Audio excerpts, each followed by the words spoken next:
The Delaware County Clerk's office is back to normal tonight after yesterday's anthrax scare. Good evening. Welcome to NewsCenter at 9:30. I'm Dustin Grove. And I'm Kylie Gandolf. Two Delaware County court offices closed yesterday after an employee in Circuit Court 3 picked up an envelope containing white powder.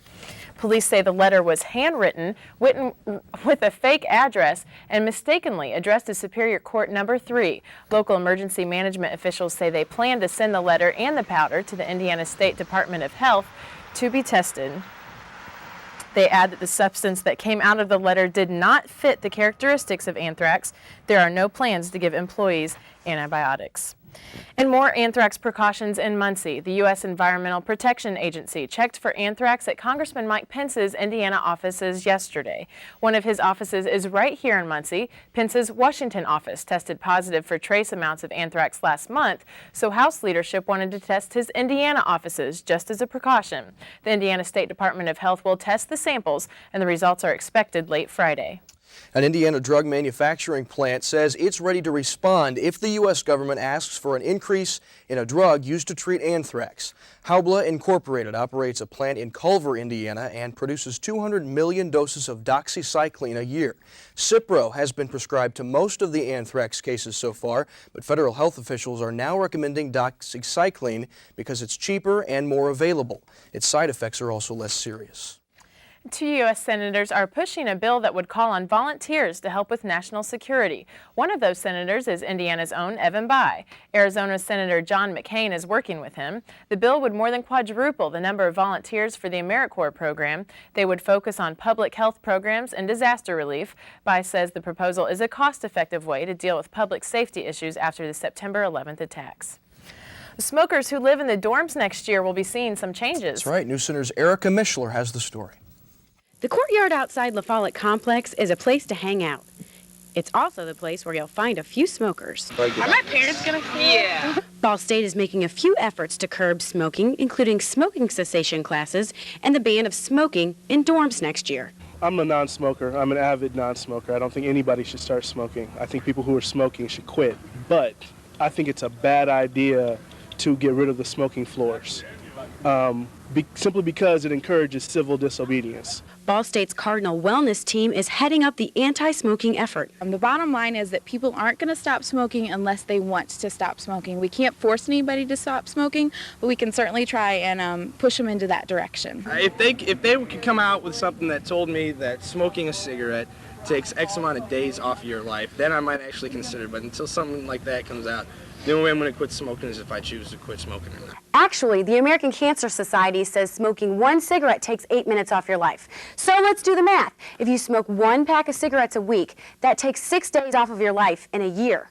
Some non-smoking students living on the smoking floors in the dorms already know statistics like these. I cannot relate to a smoking addiction myself, and I don't know what people that smoke are going through, but I do know the dangers associated with that addiction, so I would like to help them in any way possible get past that. I really don't like living on a smoking floor. All my clothes and sheets and towels reek of smoke. So Ball State will continue trying to put out the habits of students in the dorms. For WCRH, I'm Erica Mishler. Some city employees are concerned tonight that people are doing more than just walking and biking along Cardinal Greenway here in Muncie.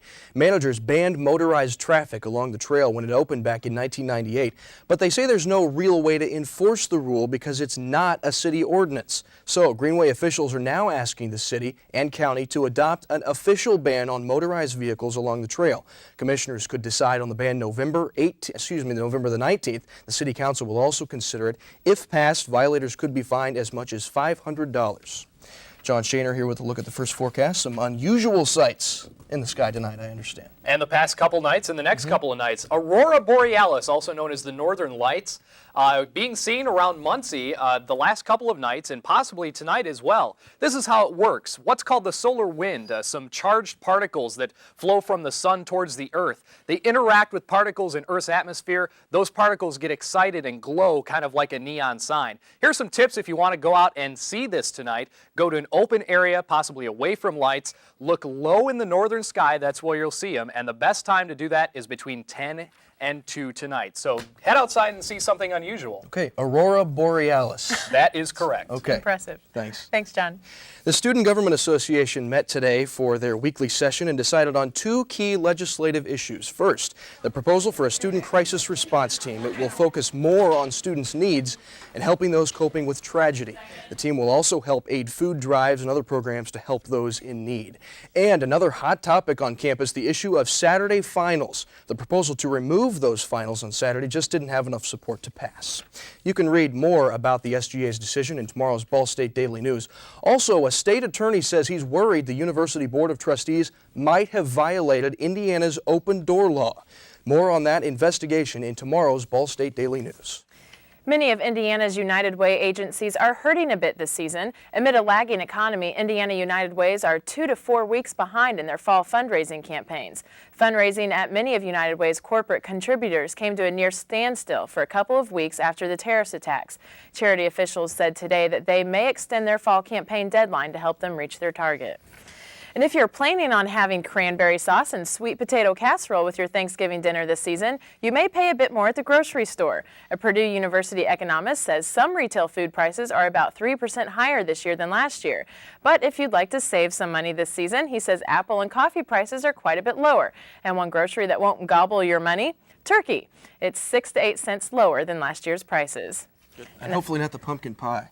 No, pumpkin pie is definitely a good thing, so we're hoping that price is still okay. Good. Well, a high-speed chase in Texas today puts highway motorists' lives in danger. And a jet that hasn't seen the air in over a year flies again. Find out more on that story when we continue.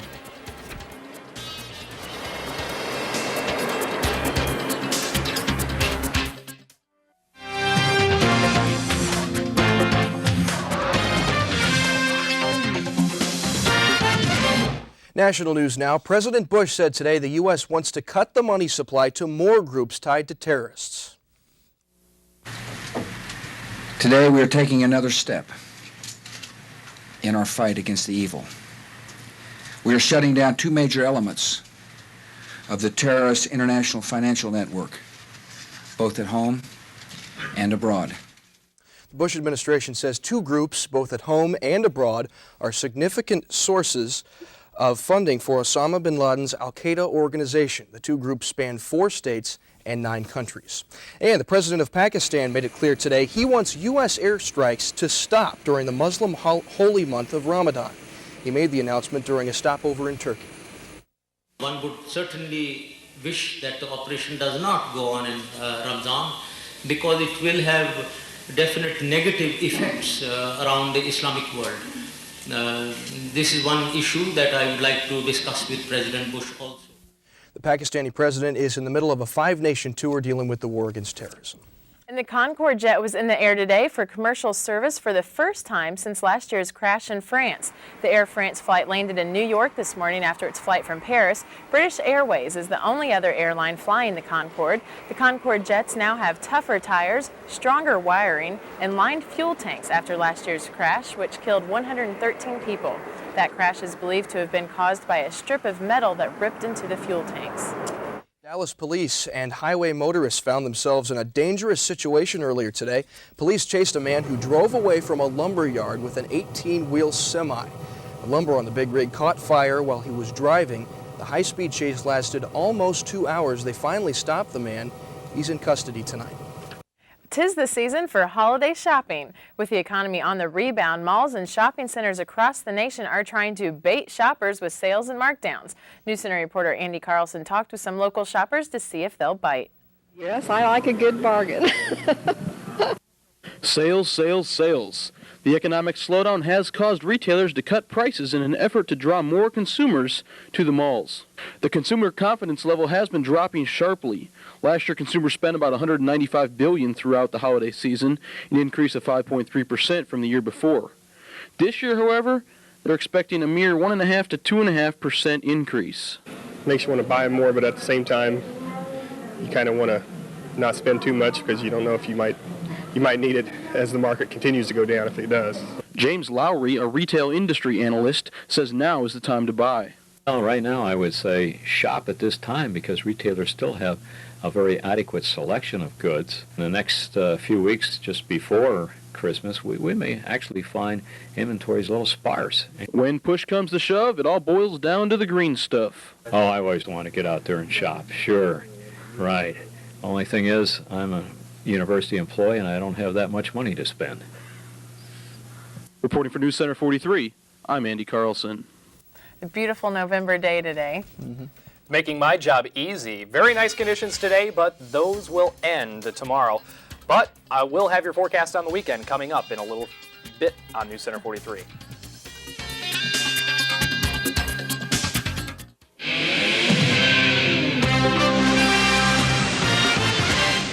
Good evening. We've got a little deja vu in the weather department. I'll explain that in a few minutes. Today's high in Muncie was 68 degrees, much warmer than our normal of 54. Low started out at 35 degrees this morning. Taking a look at our high temperatures across the state, very warm all the way across the state, 69 in South Bend. Lafayette, the warm spot at 71, 68 in Evansville. Currently outside right now in Muncie, we've got clear skies, temperature right at 53 degrees. Humidity is on the rise a little bit at 54%, and winds are out of the south at 6 miles an hour.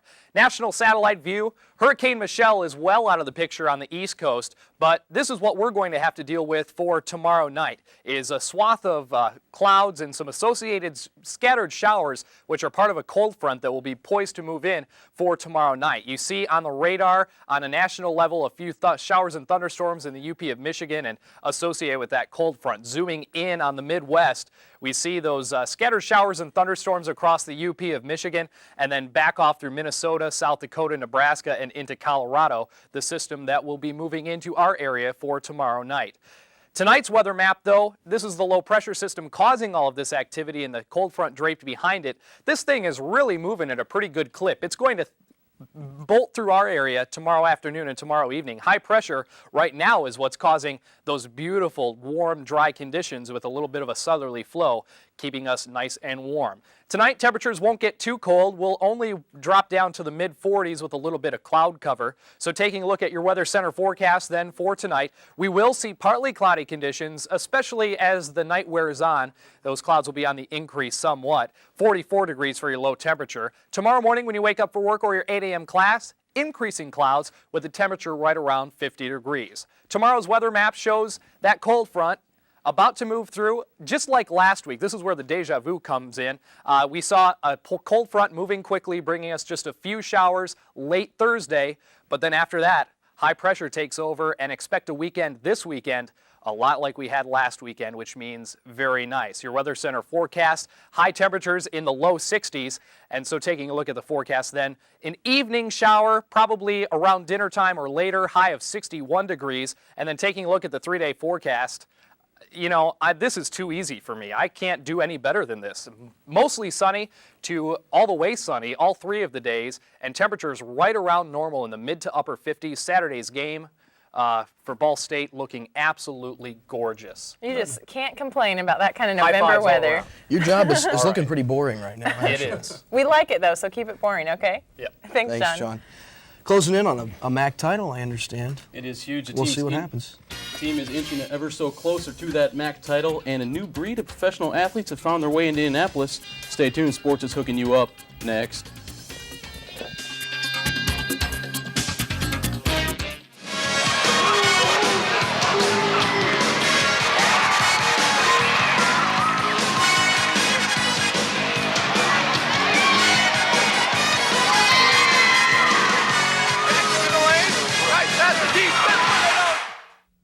Well, after a bleak start to its season, the Ball State football team has been on a tear, forcing 4 straight teams to scream uncle along the way.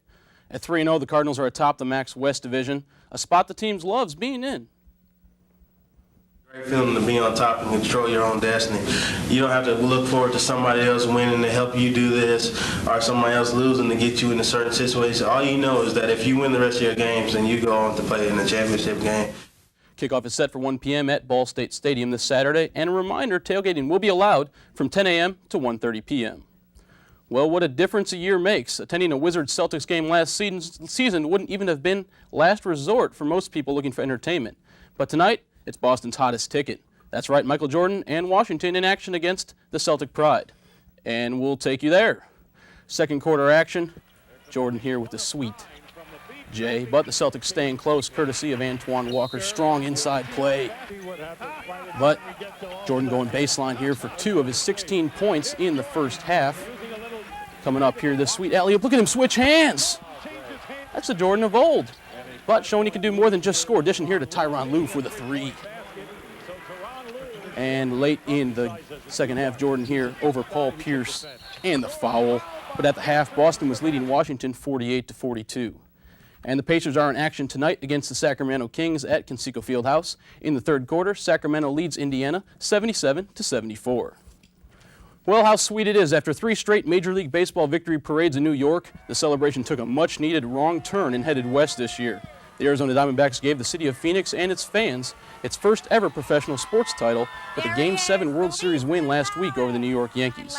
Approximately 300,000 fans showed up to cheer on the D-backs, who paraded down the street riding in fire trucks. First baseman Mark Grace told the crowd that his team replaced the mystique and aura of the Yankees with 2 scintillating words, trophy and ring. And lastly, if you've ever found yourself in a muddy situation looking for a way out, pay attention. Indianapolis has a pro team that's becoming quite the hit. NewsCenter reporter Ricky Semler takes a look at the Indianapolis Vipers, a team that you don't want to mess with. 1, 2, 3, 4. Football's football. You put on the pads, you put on the helmet, you strap it on, you go out there and you hit somebody. For Coach Carter, teaching his young and inexperienced football team can be a challenge. They're starting to get the idea of what it takes to give everything that you have and leave it on the field to be a winner. There is one difference between the players on this football team and other ones. The Indianapolis Vipers are the first women's professional football team in Indy. Football is a relatively new sport for girls. We are not growing up playing it. But I tell you what, there's some naturals. It's a good game. There's some hardcore pad popping, some good football being played. Unlike NFL players who make millions of dollars each season, the Lady Vipers are motivated to play for other reasons. We're out here, like I said, because we do truly enjoy the game, and we know it's not for money. These players show this love for the game and their willingness to get better as players and as a team. You have a lot of egos in men's football, and with women, you have them paying more attention to what's going on. They're more focused because they want to do well and they don't want to go out and embarrass themselves, but there's also an opportunity for them to do well. The women on this football team are far from embarrassing themselves, but they do know people will have their opinion on women playing football. And of course you got your skeptics, both men and women, but I think a lot of people saw, that, hey, women can do it too. Women's tackle football has taken off, allowing a dream for women to come true now and for the future. Reporting for NewsCenter, I'm Ricky Semler. And you can catch these ladies in action November 17th at the famed Arlington High School. That's a wrap for sports. Don't want to mess with those That girls. is amazing. It's incredible. I mean, wow. Got to have one of those ladies on my side. No kidding. Thanks, Andy. Coming up on NewsCenter, John Shaner has a final look at your forecast. And we'll bring you the spotlight on a talented pet fish. Stay tuned.